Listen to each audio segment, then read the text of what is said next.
Bismillahirrahmanirrahim. Assalamualaikum warahmatullahi wabarakatuh. Masih di bagian berbagi tip dan berbagi pengalaman informasi tentang menjadi YouTuber.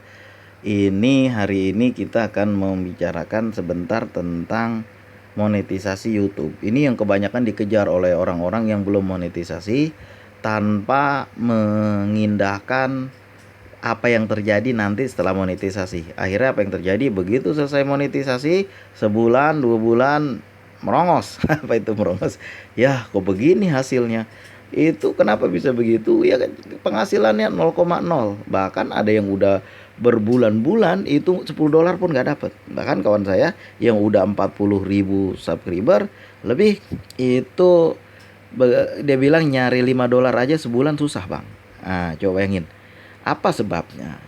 Sekarang bukan cepatnya monetisasi, bukannya buru-buru monetisasi, tapi kita bangun kekuatan, kita bangun pengaitan YouTube kita, channel kita dengan channel YouTube besar, sehingga algoritmanya jalan. Ketika dia dibuka channel kita juga, video kita juga akan muncul di dekat-dekat sama dia, sehingga orang lain tengok. Setelahnya itu mau tengok atau tidak tengok itu kan tergantung daripada thumbnail dan isi video kita. Nah dalam thumbnail juga harus hati-hati, jangan sampai bohong. Thumbnailnya heboh luar biasa, isinya nggak ada, besok orang nggak balik lagi. Jangan dikira masyarakat bisa ditipu dengan thumbnail. Sekali dia lihat, besok dia nggak balik lagi. Itu harus diperhatikan juga, harus hati-hati di situ. Yang kita tekankan dalam pembahasan sekarang ini, dalam membagi pengalaman saat ini di dalam video ini adalah jangan sampai setelah monetisasi kita nggak dapat apa-apa. Itu ya kenapa? Pertama karena dolarnya nggak ada, belum dapat. Bayangkan $5 aja dalam 1 bulan nggak dapat. Coba bayangin. Padahal subscribernya 40.000. Karena apa? Karena dari awalnya udah pengennya cepat ngejar monetisasi, bukan dibangun pondasi yang kuat dulu. Walaupun subscriber cuma 2.000 ataupun cuma 3.000, asalkan mereka itu nonton semua, ya nggak semua lah, katakan setengah aja, asalkan terkait dengan channel besar, asalkan begitu channel besar dibuka yang setema dengan kita, punya kita keluar, itu yang nonton jadi rame, itu menyebabkan dolarnya naik. Ini masalahnya.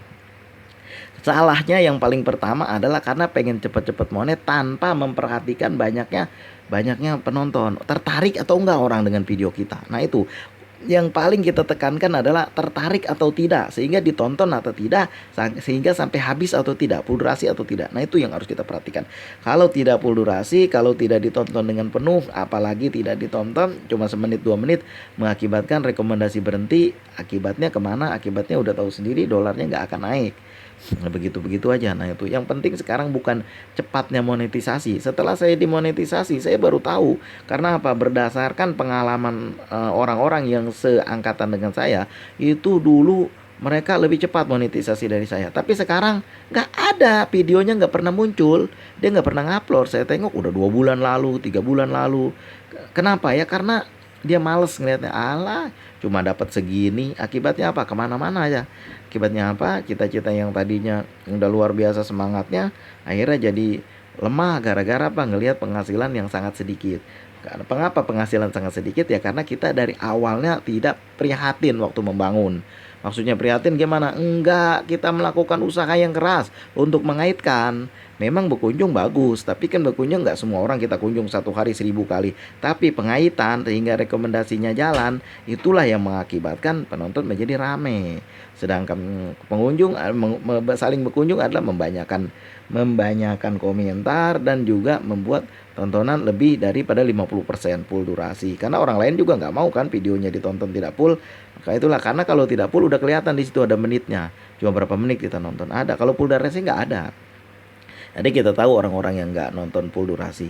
Itulah makanya dari awal sebelum dimonetisasi kita harus udah memikirkan bagaimana nanti setelah monetisasi, yaitu dia tetap jalan, dia tetap penontonnya tetap ada, tetap pembangunan pondasi algoritma yang terkait dengan channel besar sehingga orang mau menonton, harus dipikirkan dari sekarang, dari sebelum monetisasi. Yaitu cara yang paling praktis adalah ya udah dengan dioplos aja. Karena saya juga kan melakukan itu berbulan-bulan, lebih dari 6 bulan kalau sekarang itu saya lakukan, sehingga bisa dimonetisasi dan setiap hari alhamdulillah ada aja penonton. Yang akibatkan dolarnya menjadi naik.